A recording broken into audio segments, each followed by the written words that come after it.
Juan Bunyan fue un pastor bautista independiente, lo cual significaba que no estaba de acuerdo con la liturgia y la teología de la Iglesia Oficial de Inglaterra.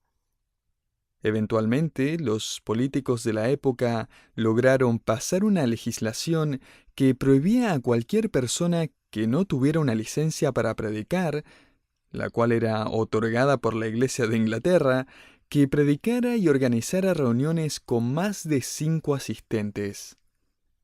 El rey estaba tratando de eliminar todo tipo de reunión evangélica. Juan Bunyan fue arrestado por predicar y pasó la mayor parte de su vida en la cárcel. Incluso en la cárcel Bunyan predicaba.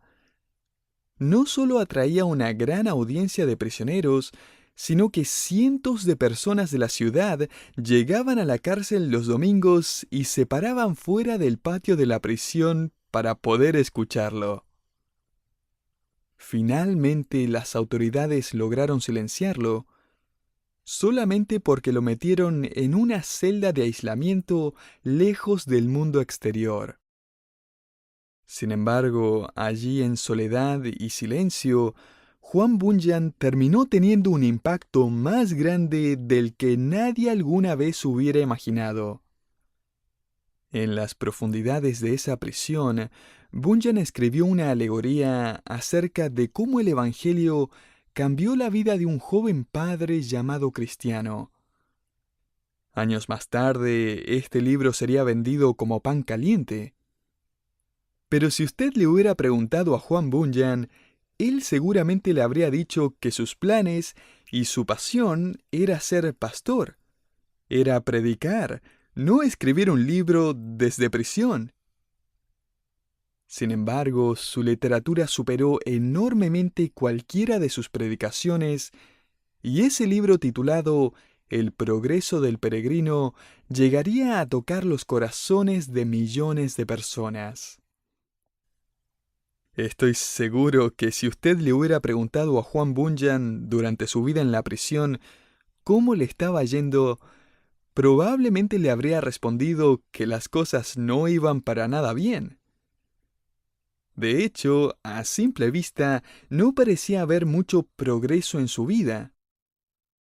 Solo al final de su vida, Juan Bunyan se dio cuenta de que su mayor contribución para el Evangelio salió a partir de su aislamiento. Porque aunque las adversidades de la vida no siempre llegan con una explicación, siempre llegan por un motivo. Generalmente tiene que pasar bastante tiempo para que nos demos cuenta de que lo que creíamos que nos hacía ir hacia atrás, alejándonos de la meta, realmente nos estaba haciendo avanzar hacia la meta que Dios tenía en mente. Dios generalmente nos permite avanzar yendo en reversa, y aunque eso pueda sonar extraño, eso significa que como creyentes necesitamos aprender a revertir nuestra forma de pensar para poder interpretar correctamente las circunstancias en nuestra vida. Eso es exactamente lo que Pablo está tratando de comunicarle a los creyentes en Filipos. En Filipenses capítulo 1, vemos la perspectiva de Pablo de la vida. Note el versículo 12. Quiero que sepáis, hermanos, que las cosas que me han sucedido han redundado más bien para el progreso del Evangelio. Vaya perspectiva de la vida. Pablo da vuelta al asunto por completo al reinterpretar 3 aparentes impedimentos en su vida. Permítame resumir lo que Pablo acaba de escribir aquí en 3 oraciones para así destacar cómo es que Pablo reinterpretó estos eventos en su vida. La primera oración es la siguiente: he sufrido traspiés y el Evangelio sigue avanzando. Ahora, Pablo podría haberse detenido a escribir detalladamente cuáles habían sido esos traspiés. Lo más probable es que él no necesitó hacerlo, ya que los filipenses estaban enterados de todo lo que Pablo había vivido últimamente. Pero para beneficio nuestro, permítame repasar brevemente a qué se está refiriendo Pablo con sus traspiés. En Hechos 21, Pablo viaja a Jerusalén arriesgando su propia vida y, como era de esperarse, provoca disturbios en el templo, es arrestado y él es puesto en prisión. En el capítulo 24, Pablo finalmente se presenta ante un oficial que tiene la autoridad para dejarlo en libertad, pero éste le demanda una coima para liberarlo. Como Pablo no acepta la opción del soborno, es metido a prisión por 2 años más. 2 años más tarde se nos dice que Pablo finalmente es juzgado ante otro oficial y un par de días más tarde ante Agripa, donde Pablo apela a presentar su caso ante César, el emperador. La corte acepta la apelación y su travesía hacia Roma comienza. En Hechos capítulo 28, mientras se encuentra navegando en el mar, se levanta una tormenta que eventualmente hunde la nave y todos los pasajeros nadan por sus vidas. Cada uno de ellos logra llegar con vida a la isla de Malta. Mientras estos náufragos se amontonan alrededor de una fogata preparada por los lugareños de Malta, Pablo trae unas ramas para avivar el fuego, pero al hacer esto, una serpiente venenosa que estaba entre las ramas lo muerde y literalmente cuelga de su mano. Todos suponen que Pablo va a morir, pero milagrosamente no le pasa nada. En Hechos capítulo 28, Pablo finalmente llega a Roma y es puesto bajo arresto domiciliario. Después de todo ese tiempo y después de todo lo que le ha pasado, uno esperaría que Pablo escribiera algo como: «Quiero que sepáis, hermanos, que las cosas que me han sucedido me han dejado agotado, me han dejado destruido. Me han hecho llegar a la conclusión de que Dios no se preocupa por mí. No me cuida. Él realmente no sabe cómo edificar su iglesia. Estamos yendo en reversa. De hecho, han sido años de una adversidad tras otra». Sin embargo, Pablo dice: «Estas cosas han redundado más bien para el progreso del Evangelio». Pero Pablo, ¿de qué estás hablando? Él dice: «Déjenme contarles que los oficiales de mayor cargo en el Imperio Romano han escuchado el plan de salvación. Los líderes del gobierno ahora conocen el Evangelio. He sufrido traspiés, pero el Evangelio sigue avanzando». Y es importante entender que Pablo no está fingiendo serenidad. Él no está diciendo: «¿No es la vida cristiana simplemente fantástica? Sin importar lo que pase, la mordedura de la serpiente ni me dolió. ¿Y saben qué? No me es difícil adaptarme a la vida en la prisión». Cuando Pablo menciona brevemente todo lo que le ha pasado, él usa una frase bastante interesante. Note la última parte del versículo 12. «Estas cosas han servido para el progreso del Evangelio». Esa palabra progreso viene del griego prokope y conlleva la idea en el original de cortar hacia adelante. Es un verbo que era usado para alguien que talaba árboles, cortaba matorrales, arbustos, todo tipo de maleza para limpiar el camino y formar un sendero. También era usado para aquel que derribaba las barreras que impedían que el ejército continuara progresando. En otras palabras, es trabajo duro. Cuando Pablo dice «el Evangelio está progresando», casi podemos imaginárnoslo secándose el sudor de la frente. Ahora note lo que Pablo escribe más adelante. Versículo 13. «Mis prisiones se han hecho patentes en Cristo en todo el pretorio y a todos los demás». Pablo aquí está diciendo que toda la guardia imperial, El pretorio está oyendo de su boca acerca del Evangelio de Cristo. Él no solo dice, he sufrido traspiés y el Evangelio avanza, ahora él dice, soy custodiado por guardias militares y ellos son mi audiencia cautiva. Me encanta. Estoy bajo arresto domiciliario y estos guardias son mi audiencia cautiva. Y Pablo no está exagerando. Él escribe, toda la guardia imperial ha recibido el mensaje de Cristo. Hechos capítulo 28 nos informa que cuando Pablo llegó a Roma, él fue entregado al comandante oficial de la guardia pretoriana. 24 horas al día, 7 días a la semana, Pablo estaba esposado con una cadena de no más de 45 centímetros de largo a un guardia pretoriano.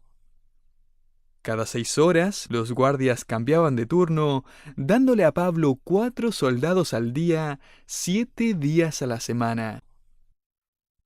Su arresto no era un obstáculo, era una increíble oportunidad. Pablo agrega en el versículo 13 que sus prisiones se habían hecho patentes no solo en todo el pretorio, sino que además a todos los demás. Ahora, ¿quiénes son estas personas anónimas? Estos deben haber sido oficiales de gobierno, abogados y muy probablemente también algunos eruditos judíos que trabajaban para el gobierno romano para tratar de determinar si Pablo y el Evangelio eran un peligro para el gobierno romano. En otras palabras, el Imperio Romano estaba pagándole a todos estos oficiales y básicamente los estaba forzando a estudiar el Evangelio que Pablo les había presentado. Soy custodiado por guardias militares y ellos son mi audiencia cautiva. He sufrido traspiés y el Evangelio está avanzando. Finalmente, Pablo dice, estoy preso para que otros creyentes puedan experimentar libertad. Él escribe en el versículo 14, y la mayoría de los hermanos, cobrando ánimo en el Señor con mis prisiones, se atreven mucho más a hablar la palabra sin temor. Y es que el miedo es contagioso, pero también lo es la valentía. La disposición de Pablo para reinterpretar sus traspiés y las adversidades de sus circunstancias con gozo y confianza en Cristo, en efecto, terminó animando a los otros creyentes a estar dispuestos a hacer lo mismo. Permítame agregar lo siguiente, y es que una vida de frialdad espiritual es contagiosa, pero también lo es una vida de fidelidad al Señor. ¿Cuál de ellas va a contagiar? Mientras repasaba las circunstancias en la vida de Pablo y releía el versículo donde Pablo zarpó en ese viaje que eventualmente terminaría en un naufragio, me acordé de algo que me pasó unos 10 años atrás, cuando hice cierto progreso espiritual yendo en reversa. La única diferencia fue que yo no tuve una buena actitud hasta que todo hubo terminado. Quizás pueda identificarse un poco más conmigo que con el apóstol Pablo. Lo que pasó fue que mi esposa, yo y nuestra hija menor, que para ese entonces tenía unos 11 años, íbamos de camino de regreso a casa. Estaba lloviznando, no había mucho tráfico en la autopista, y atravesamos un charco de agua que desbalanceó la camioneta. Hice una mala maniobra y empezamos a girar lentamente como si estuviéramos patinando sobre hielo.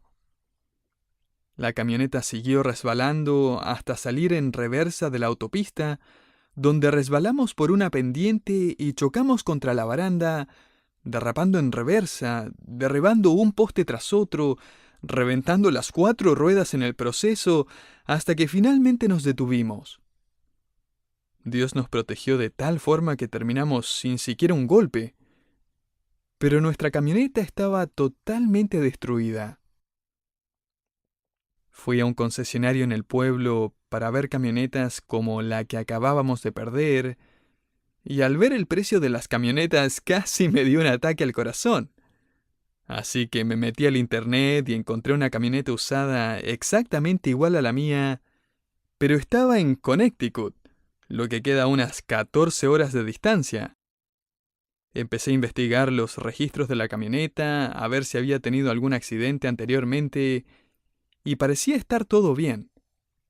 Además, tenía poco kilometraje y estaba bajo la garantía. Negocié el precio por teléfono y me decidí a comprarla. Uno de los ancianos aquí en la iglesia era en aquel entonces un piloto novato y estaba en proceso de sumar kilómetros en vuelo. Él y otro joven me llevaron en su avioneta hasta Connecticut. El vendedor nos fue a buscar al pequeño aeropuerto donde aterrizamos. Allí revisamos la camioneta, la manejamos hasta el concesionario y mis amigos volaron de regreso a casa. Mi plan era cerrar el negocio y manejar hasta la casa de mis padres, donde planeaba estar a las 10 de la noche a más tardar. Salí del concesionario como a las 2 de la tarde y todo iba bien según mi plan. Manejé por unos 20 minutos más o menos y me detuve para comprar café.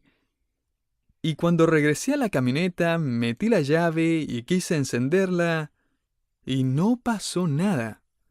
Solo hizo un ruido extraño. Y para ser sincero, no sé mucho de mecánica, pero sé cómo suena un vehículo cuando está sin batería, sé cómo suena cuando el sistema de arranque está mal, y esto era diferente. Saqué mi teléfono y llamé al vendedor y lo primero que salió de mi boca fue ¿qué me vendiste? Solo que con un tono un poco más agudo. Él me respondió, esa camioneta estaba en perfectas condiciones. Usted mismo revisó los registros. Esa camioneta nunca ha tenido problemas. Me dijo también, recuerde que todavía está bajo la garantía y puede pedir asistencia y remolque gratis. Después de varias horas llegó el remolque y se llevó la camioneta al pueblo más cercano. Y cuando llegamos de vuelta al concesionario eran más de las 5 de la tarde. Estaban cerrando.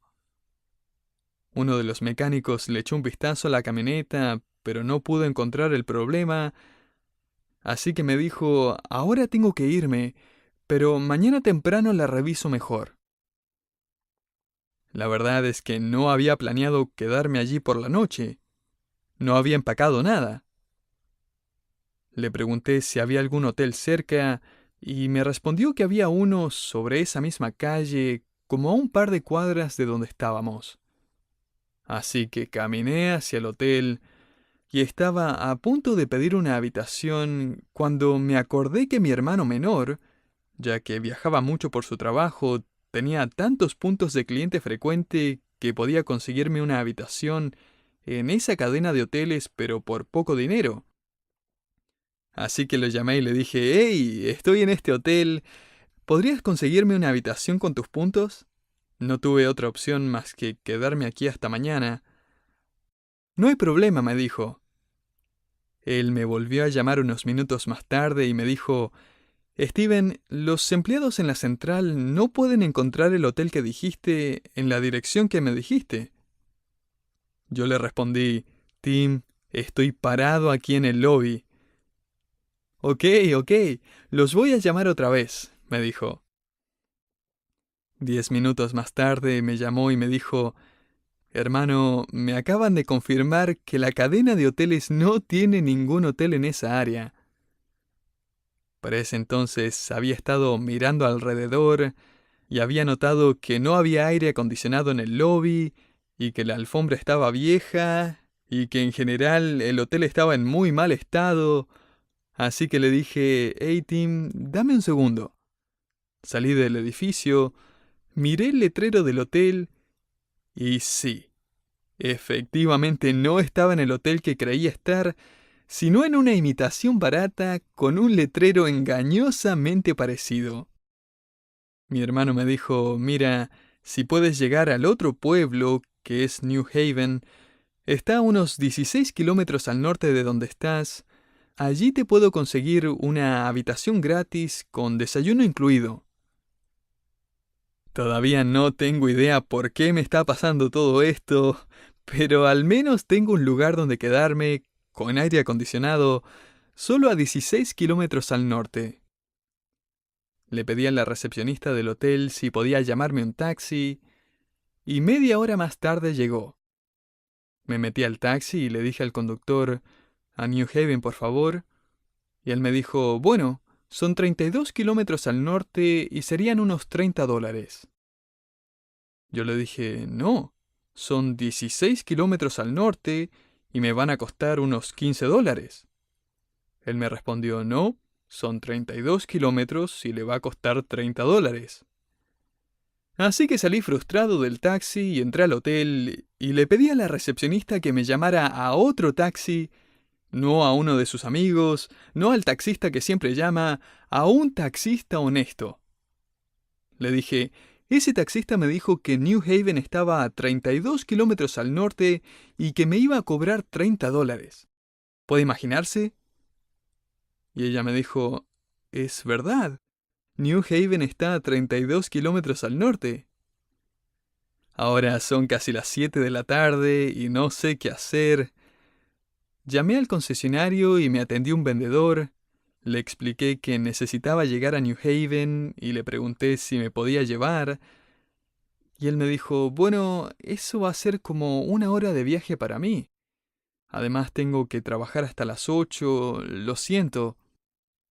Está bien, le dije, no se preocupe. Sabía que era poco probable de todas formas. Pero ahora, ¿qué hago? No tengo casi efectivo, tengo hambre, mi teléfono está casi sin batería y mi camioneta está en el taller mecánico. Me preguntaba, Señor, ¿qué está pasando? Estaba a punto de llamar a otro taxi cuando la recepcionista me dijo que tenía una llamada. Era el vendedor del concesionario. Me dijo, mire, he estado pensando acerca de su situación, sé que está varado, y si usted me ayuda con la gasolina, puedo ir a buscarlo después del trabajo. Muchísimas gracias, le dije. Unos minutos después de las 8 llegó en su auto. Su nombre era Miguel.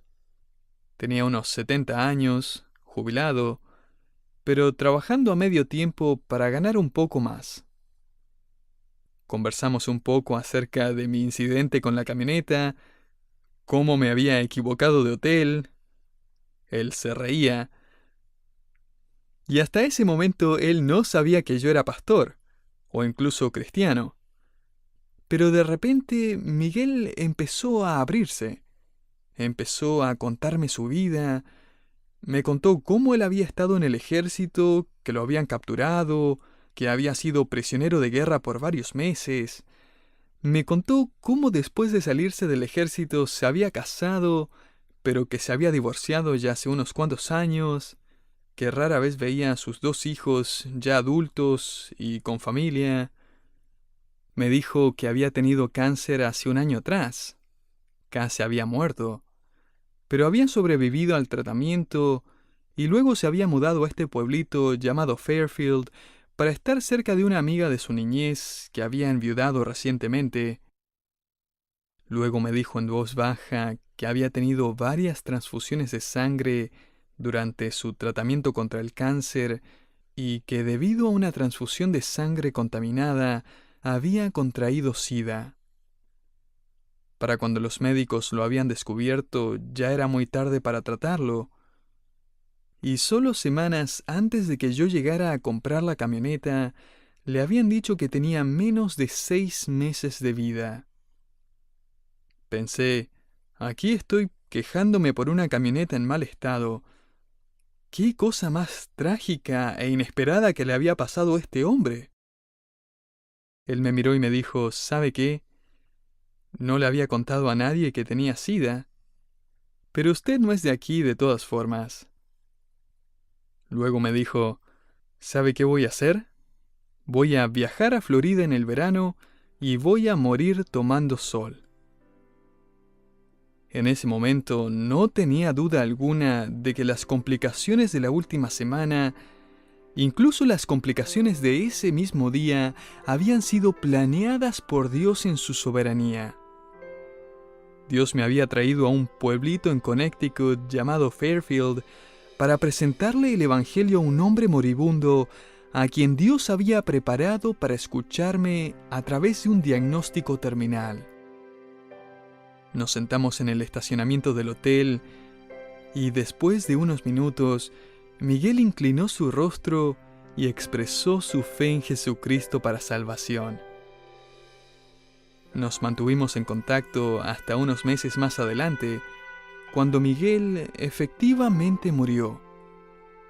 Él nunca fue a Florida ni murió tomando sol, pero sí murió en paz, y hoy él está en la presencia del Señor.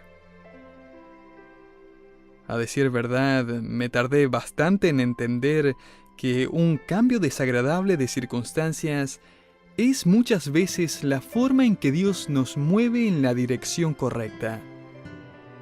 El creyente maduro es uno que aprende a detectar e interpretar las adversidades en la vida como parte del plan de Dios para crecer espiritualmente, para confiar en el Señor, para influenciar a otros en su caminar con Cristo. Necesitamos entender que Dios muchas veces nos hace avanzar yendo en reversa.